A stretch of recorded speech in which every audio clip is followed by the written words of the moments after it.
Halo para lovers, ketemu lagi dengan aku Rezi Andria di program podcast Heart to Heart.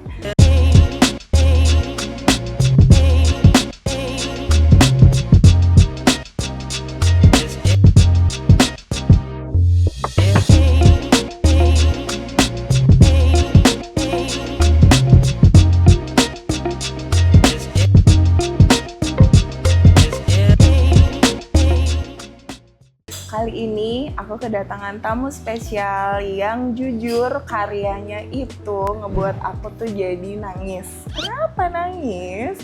Karena ceritanya itu deep banget. Nah, apakah ada cerita di balik kesedihan aku itu? Nah, hari ini kita bertemu dengan sosok di balik layar film Jumbo, Karian Adriandi. Yeay, mana tepuk tangannya? Gila, parah. Apa kabar, Karian? Baik, Kak Rezi. Baik, apa kabar? Baik. Senang banget hari ini. Sama-sama, terima kasih temenin udah sama Karian di podcast aku. By the way, selamat ya Kak, film Jumbonya keren Terima banget. kasih banyak. Aku salah satu yang nangis nonton filmnya. Dari 10 juta itu, Dari 10 juta itu, bener. Saya termasuk Yang fansnya, nangis. bener yang nangis. Kenapa menangis? Ceritanya sih, Oh, lebih ceritanya tuh ada momen-momen tuh yang kata-kata sih di Oh, iya. endingnya yang ya nanti nonton aja. Iya. Udah nggak ada di bioskop. Udah nggak ada. Ini di Netflix ada? Iya, gue nggak tahu, belum tahu. Tapi masih muter di luar negeri. Oh, malah lebih keren lagi gitu. Selamat ya Kak. Terima kasih banyak. Itu aku pengen tahu sih. Jadi para lovers, kalau mungkin para lovers juga belum tahu, Karian ini basicnya dulu tuh komika. Iya, betul. Nah, pengen tahu dong Kak, gimana sih awalnya dari yang komedi banget, terus bisa jadi bikin sesuatu cerita yang deep. Sebenarnya mungkin karena orang kenalnya termasuk Rezi, aku Iya. adalah komedian duluan Iya, ya, betul. komika duluan. Makanya main- kalau ngelihat Karian tuh kayak udah kayak vibes happy gitu. Terus jadi kesannya ketika aku bikin film animasi tuh aku belok ke animasi. Oke. Sebenarnya nggak gitu. Sebenarnya animasi tuh cita-cita dari kecil justru.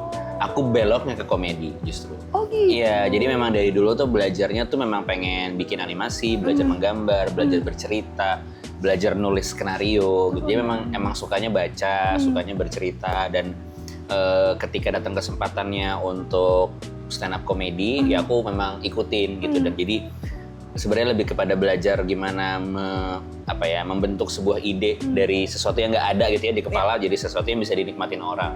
Mungkin bedanya kalau komika dia performance di panggung, kalau film ya jadinya film. Jadi sebenarnya nggak ada yang mengagetkan atau membingungkan kayak dari komedian gua tiba-tiba jadi bisa gini. Sebenarnya kan emang dari dulu pengennya bikin sesuatu seperti Jumbo. Oh, nah kenapa tiba-tiba beloknya ke komika Kak? Berarti kalau emang dari awal niatnya Iya. ke situ. Jadi karena memang gini, karena aku tahu waktu kecil itu pengen bikin sesuatu seperti animasi yang biasa aku tonton. Itu kan kalau generasi 90-an nonton animasi kan kalau nggak dari Jepang, dari Amerika. Sehingga pengen belajar animasinya itu di luar negeri, di negaranya. Nah dulu sama orang tua aku dibilang kita nggak bisa bayarin sampai sana gitu. Jadi kamu harus cari beasiswa, harus cari sesuatu yang bisa bikin kamu mengejar cita-cita itu tanpa harus bayar sendiri. Oke. Nah, pas disitulah aku cari cara gimana supaya aku di luar akademis punya network, punya public speaking dan segala macam. Terbukalah kesempatan audisi stand up comedy, jadi aku coba.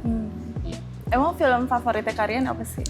Sampai memutuskan. Kalau favorit banyak banget, tapi yang pertama membuat aku jadi pengen bikin animasi itu Lion King.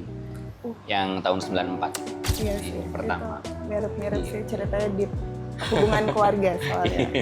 Sayangnya bapaknya Jumbo nggak jatuh dari jurang aja sih. Mungkin bisa lebih mirip lagi setelah itu. Tapi kan juga dia hilang kan di situ ceritanya kan. Iya. Nggak dikasih tahu. Iya. Iya. Gitu. Jadi dari situ akhirnya kakak memutuskan untuk jadi komika. Nah, sempat kejebur itu tuh rasanya gimana Kak? Kan vibes-nya beda ya dengan serius yang betul. wah. Aku tuh orangnya bukan tipe yang planning ya. Aku tuh nggak kayak, gue tahu nih masa depan gue mau ngapain. Aku tuh tipe yang, ya apa yang lagi datang gitu. Terus aku langsung biasanya mikir gitu, kalau ada sesuatu yang datang, ini kalau aku ambil dia menjauhkan aku atau mendekatkan aku sama cita-cita gitu. Nah aku melihat lebih banyak hal di komedi yang bisa mendekatkan aku gitu.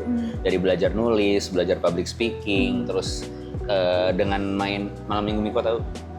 Nah, kan main malam mingguku sama Radit kan. Nah, itu ngerasanya kayak sekolah film gratis gitu. Karena walaupun main, aku jadi tahu, oh skrip tuh gini, ngedit tuh gini, orang sound tuh gini, orang lighting tuh ngapain gitu. Jadi ilmunya sebenarnya akhirnya kepake juga, walaupun vibe-nya beda. Tapi banyak banget semua yang aku pelajarin di stand up comedy dan jadi komika tuh kepake dibikin Jumbo. Oke, jadi dari situ keterusan nih. Keterusan. Terus kayak vibes komedinya tuh akhirnya masuk di Jumbo itu dari salah satunya itu. Iya, salah satunya. Gitu. Karena ya lucu sih jujur. Oke, jadi dari situ kalian, tapi sampai sekarang masih stand up masih? Masih tergantung waktunya ya. Tergantung agak waktu, sibuk banget kayaknya nih sekarang sampai 17 Agustus kayaknya. Oh iya, karena lagi nyiapin konser. Nah, ini nanti kita ngobrolin lagi para lovers, tapi sebelum pengen ngulik dikit lagi tentang karyanya. Sebelum kalian pasti penasaran konsernya kayak apa sih nanti, apakah mirip sama filmnya?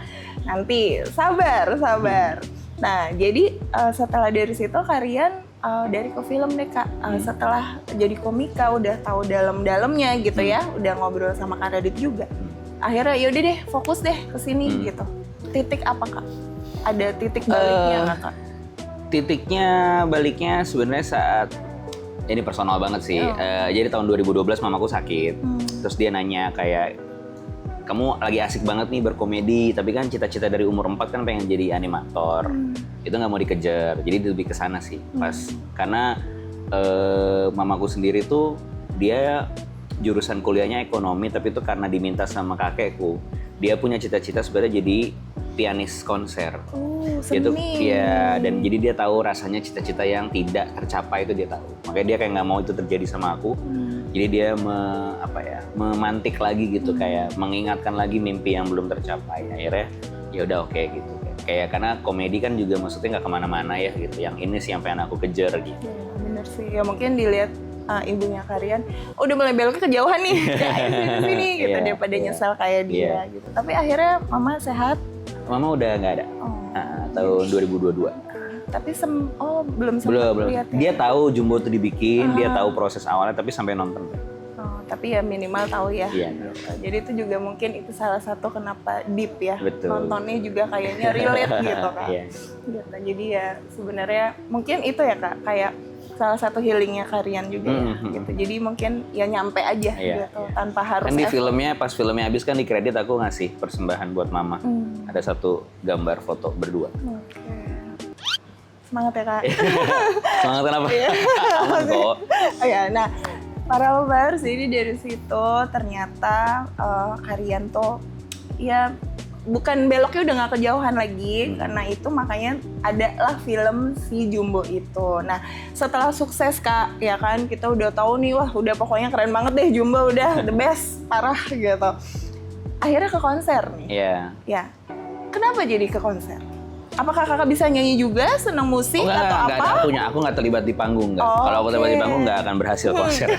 Aku di balik layar, aku lebih ke creative director. Bersama Nuya Susantono, aku berdua kita memang pengen bikin sesuatu yang orang kan sudah merayakan sekali filmnya, sudah punya keterikatan emosi sama filmnya, udah kenal karakternya, udah sangat suka sama lagunya, selalu ada di nadimu gitu. Jadi kita merasa kayaknya perlu sesuatu di mana anak, orang dewasa, keluarga yang nonton film Jumbo gitu bisa merasakan lagi perpanjangan dari cerita filmnya gitu, di sesuatu bentuk hiburan yang bisa dinikmati langsung, ya membuat mereka ingat lagi gitu. Yang udah nonton jadi ingat lagi sama dunianya, karena di konser ini ntar Kampung Seruninya tuh live. Kita bikin nyata gitu Kampung Seruninya. Dan yang belum nonton, yang belum sempat nonton gitu ya, aneh banget belum sempat nonton, udah 10 juta penonton nggak ikut nonton.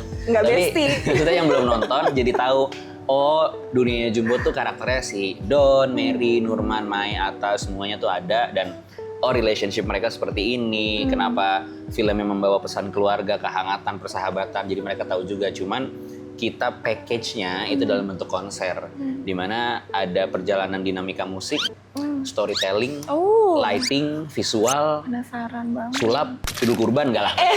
Cuman itu doang kok, konser, visual, lighting, jadi macam-macam.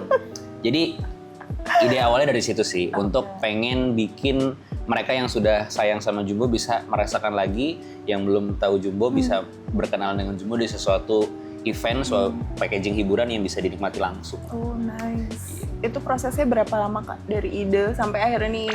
3 abad lah. Waduh. Enggak sih, kan Jumbo kan tayangnya kan pas Lebaran kemarin ya. Jadi ya kurang lebih kita beberapa bulan terakhir lah memfokuskan di situ. Karena bekerjanya juga sama Lala Ilmanino sebagai musik directornya. Jadi mereka yang juga kan membantu di filmnya bikin soundtrack selalu ada di buku mereka. Jadi di konser ini mereka jadi musik director, mereka yang mengkurasi kira-kira secara story lagu-lagu apa aja. Karena nanti selain lagu-lagu yang ada di film Jumbo, kita juga akan menghadirkan lagu-lagu anak-anak populer di Indonesia.